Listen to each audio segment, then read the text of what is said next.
30 दिसंबर 2006 वो तारीख जब दुनिया ने तानाशाह सद्दाम हुसैन को फांसी के तख्त पर झूलते देखा। लेकिन इसकी पटकथा लिखी गई साल 2003 में, जब अमेरिका ने इराक पर हमला कर तत्कालीन शासक सद्दाम हुसैन को सत्ता से बेदखल कर दिया। दुनिया के शक्तिशाली देशों की सूची में शामिल अमेरिका ने उस वक्त विश्व शांति यानी ग्लोबल पीस का हवाला देकर इराक में अपने मिलिट्री ऑपरेशंस को अंजाम दिया था, और इस घटना ने ग्लोबली एक गहरा इम्पैक्ट छोड़ा था। अमेरिका ने 2003 में इराक पर हमला बोला, जिसका औपचारिक कारण बताते हुए दावा किया गया था कि इराक के पास विनाशकारी हथियार हैं और वे इन हथियारों से आतंकवादियों की मदद कर रहा है, उन्हें समर्थन दे रहा है। इस हमले के पीछे का मकसद विश्व में शांति की स्थापना करना और आतंकवाद के खिलाफ लड़ाई को बताया गया। वहीं सद्दाम हुसैन का अंत इराक के इतिहास में एक महत्वपूर्ण मोड़ था, जिसने वर्ल्ड पॉलिटिक्स में भी गहरे प्रभाव डाले थे। इस घटना ने न केवल इराक के भविष्य की दिशा को प्रभावित किया, बल्कि अंतर्राष्ट्रीय समुदाय के अंदर भी कई बड़े सवालों को जन्म दे दिया था।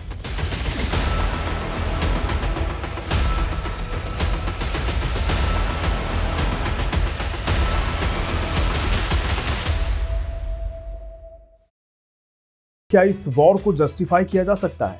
क्या महज शांति स्थापना करने के लिए अमेरिका ने कदम उठाए थे, या फिर इस युद्ध की आड़ में अमेरिका अपना हित साधने में जुटा था? इतिहास के पन्नों को टटोलें तो मालूम होता है कि अमेरिका और इराक के बीच टकराव की स्थिति उत्पन्न होती है सद्दाम हुसैन के सत्ता पर काबिज होने के बाद। Rise of Saddam Hussain in Iraq politics. Iraqi राजनीतिक पटल पर सद्दाम हुसैन ने बाथ पार्टी के प्रमुख नेता के रूप में अपने राजनीतिक सफर की शुरुआत की थी। ईयर 1979 में अल बकर को सत्ता से बेदखल कर देश की बागडोर अपने हाथ में ली थी। सद्दाम हुसैन के कमान संभालते ही धीरे धीरे इराक खाड़ी देशों में प्रभावशाली होने लगा, या यूं कहिए कि इसने अपना कद बढ़ाना शुरू कर दिया। लेकिन ये वही दौर था जब इराक में इस्लामिक क्रांति शुरू हुई थी। दरअसल ईरान में शिया की सत्ता थी, सद्दाम हुसैन खुद सुन्नी था। सद्दाम के लिए दिक्कत की बात यह थी कि जिस देश में वे शासन कर रहा था वे खुद शिया बहुल क्षेत्र था। ऐसे में सद्दाम हुसैन को डर सता रहा था कि कहीं इस्लामिक क्रांति का असर इराक तक ना पहुंच जाए, नहीं तो एक शिया देश में सुन्नी की हुकूमत मुश्किल में पड़ जाएगी। ऐसे में अपना रास्ता आसान करने के लिए सद्दाम हुसैन ने ईरान की सीमा पर अपनी सेना उतार दी।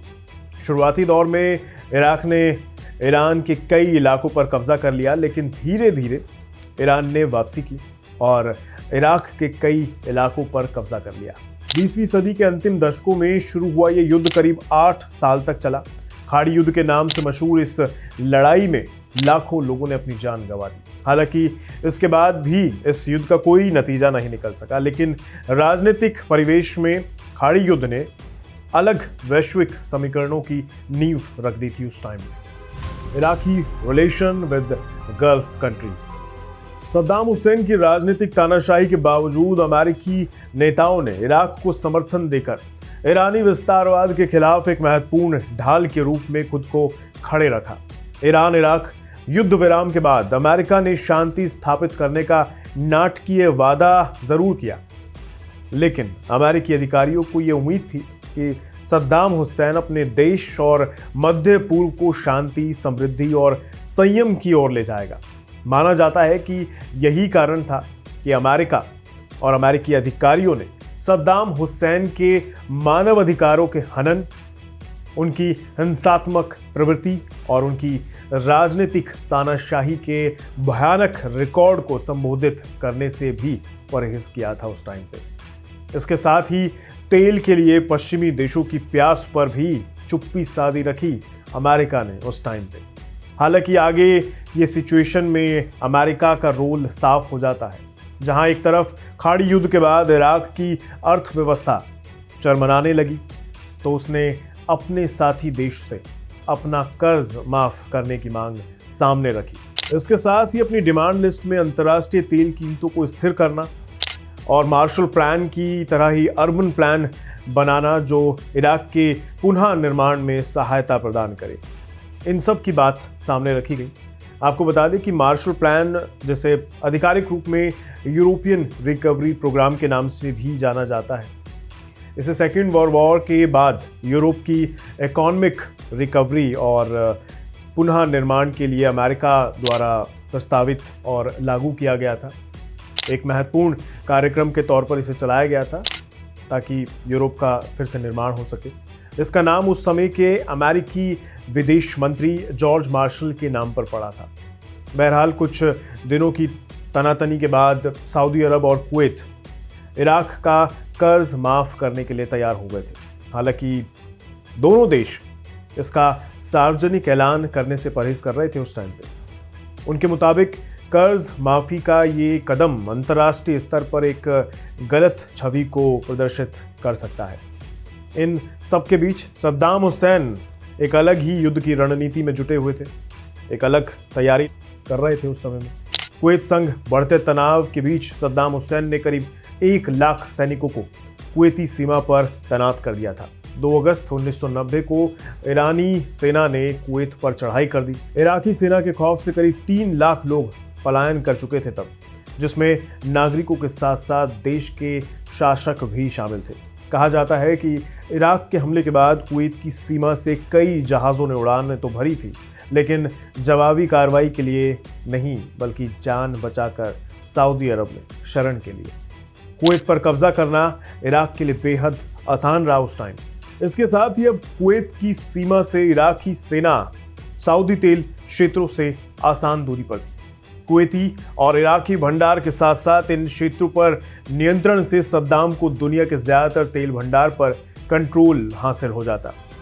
Operation desert shield. वहीं दूसरी तरफ सऊदी अरब ने अपने ऊपर संकट के बादल देख अमेरिका की ओर मदद की गुहार लगाई। अमेरिका ने भी दाव चला और सऊदी अरब की डिमांड मानते हुए उसकी सहायता के लिए आगे बढ़ गया। ये वही अमेरिका था जो कभी इराक का हाथ थामे खड़ा हुआ था, आज उसके साथ लड़ने के लिए तैयार था।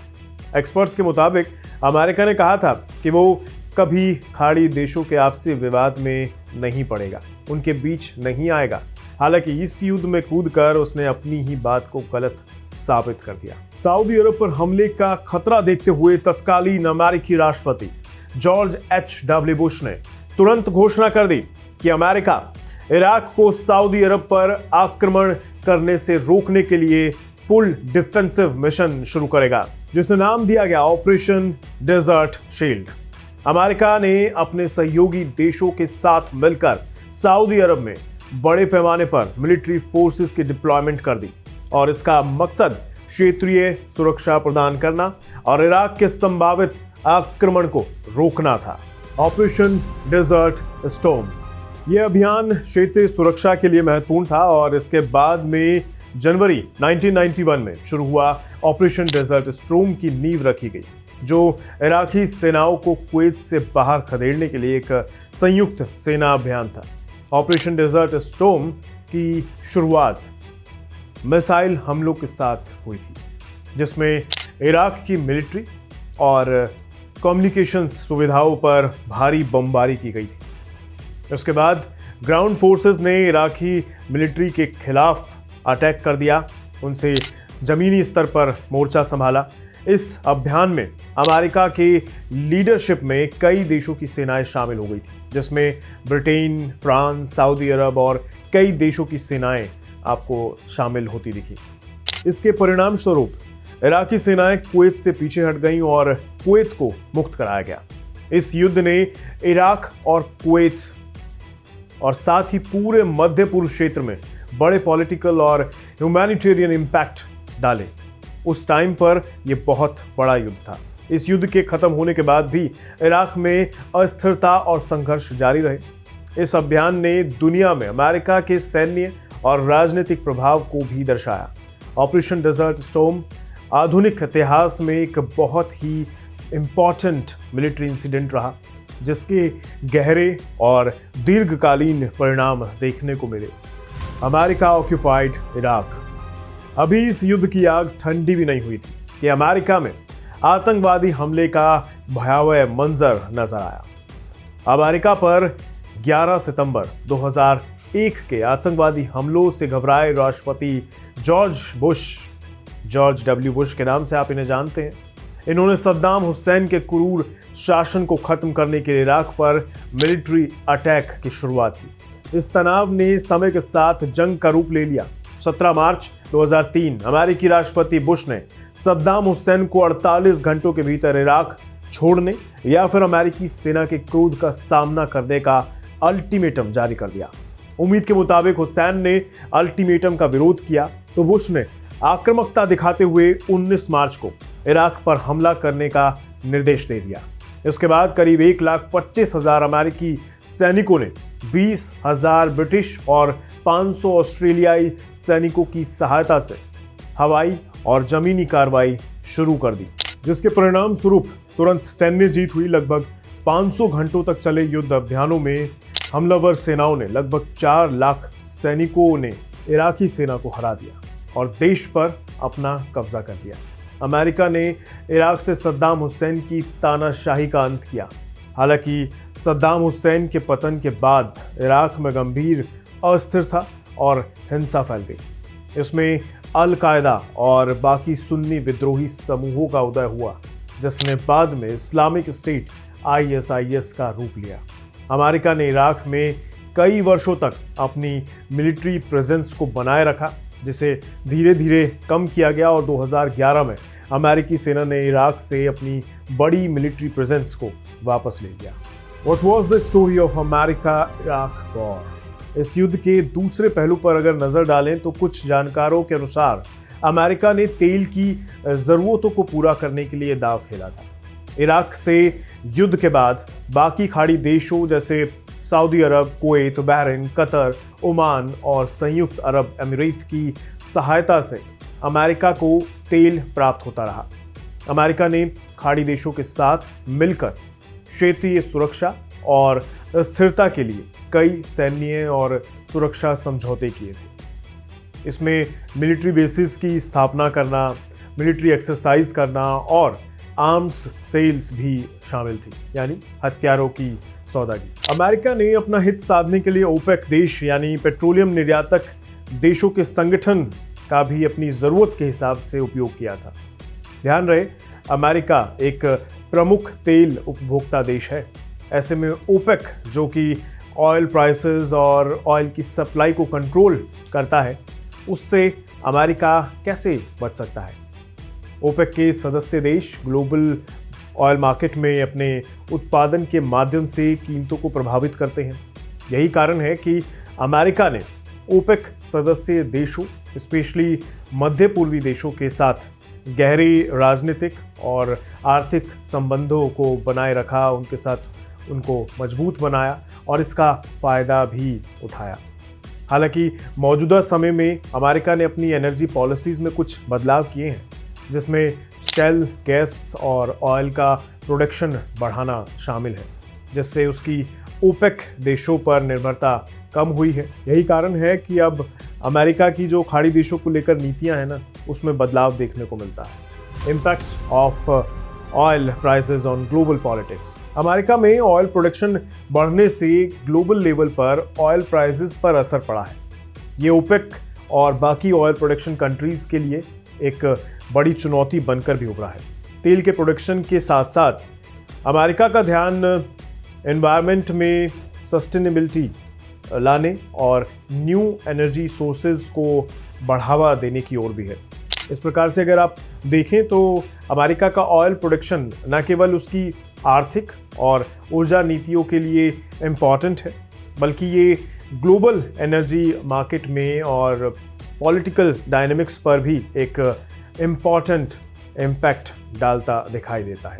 वहीं दूसरी अगर और आप ओपेक देशों की बात करें तो इनका रुख अब रिन्यूएबल एनर्जी सोर्सेज और कार्बन एमिशंस को लेकर साफ नहीं है अभी भी।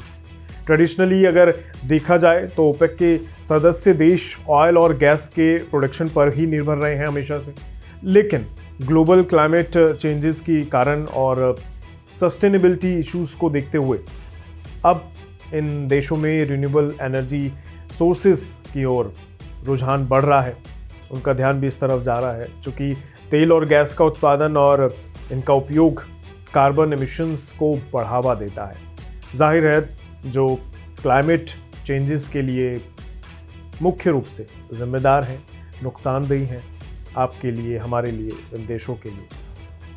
अब मौजूदा समय में ओपेक देशों के सामने चुनौती ये है कि वे कैसे अपने एनर्जी सोर्सेस को डाइवर्सिफाई करें और कैसे कार्बन एमिशंस को कम करें। हालांकि कुछ ओपेक देशों ने, जैसे कि सऊदी अरब है, यूएई है, इन्होंने रिन्यूएबल एनर्जी और स्टेबिलिटी की दिशा में बड़े इन्वेस्टमेंट किए हैं और अपनी जो पॉलिसीज़ हैं उनमें भी बदलाव किए हैं। उनकी शुरुआत हो चुकी है। इसमें सोलर एनर्जी है, विंड एनर्जी है और ऐसे ही कुछ प्रोजेक्ट्स हैं जिनको चलाया जा रहा है ताकि कार्बन कैप्चर टेक्नोलॉजीज़ का निर्माण किया जा रहा है। इससे आगे शायद सुधार होता दिखाई दे। रिन्यूएबल एनर्जी में बढ़ते उपयोग से ग्लोबल एनर्जी मार्केट में चेंजेस या आ सकते हैं आने वाले टाइम में, जिससे ओपेक देशों को अपनी एनर्जी पॉलिसीज़ और इकोनॉमिक स्ट्रक्चर में बदलाव करने की ज़रूरत है। और ज़्यादा फ़िलहाल रिन्यूएबल एनर्जी की ओर बढ़ता ट्रेंड और क्लाइमेट चेंज के प्रति बढ़ती जागरूकता ओपेक देशों के लिए नए अवसर और चुनौतियां दोनों पैदा करते हैं। इसके लिए अपनी एनर्जी पॉलिसीज़ में बदलाव और न्यू टेक्नोलॉजीज़ में निवेश को बढ़ाना ही इनके लिए एक मात्र जरिया है। इस प्रकार से देखें तो ये कहा जा सकता है कि ओपेक देश और रिन्यूएबल एनर्जी के बीच संबंध प्रेजेंट और फ्यूचर की एनर्जी सेक्टर में एक महत्वपूर्ण भूमिका निभा रहे हैं, जिसमें कार्बन एमिशंस को कम करने और एनर्जी सोर्सेज को डाइवर्सिफाइंग करने की दिशा में ठोस कदम उठाए जा रहे हैं। और वैसे भी कहते हैं ना कि तेल स्थायी नहीं है, कभी भी खत्म हो सकता है। What is the situation at present? America और इराक के बीच संबंधों का इतिहास उतार चढ़ाव भरा रहा है। 1980 के दशक में ईरान इराक युद्ध के दौरान अमेरिका ने इराक का समर्थन किया, लेकिन 1990 के दशक तक हालात बदल चुके थे और खाड़ी युद्ध में इराक के सामने खड़ा था अमेरिका, जिससे दोनों देशों के बीच संबंध तनावपूर्ण हो गए। 20वीं सदी के अंत में हुए इस युद्ध का परिणाम का असर आज भी है। वहाँ के नागरिक आज भी इस असर को झेल रहे हैं। वहीं मौजूदा हालात में अमेरिका और इराक के रिश्ते मुख्य तौर पर सुरक्षा, आर्थिक सहयोग और क्षेत्रीय स्थिरता पर केंद्रित है। इराक में internal stability, fight against terrorism और रीजनल पॉलिटिक्स ने इन संबंधों के भविष्य को आकार देने का काम किया है।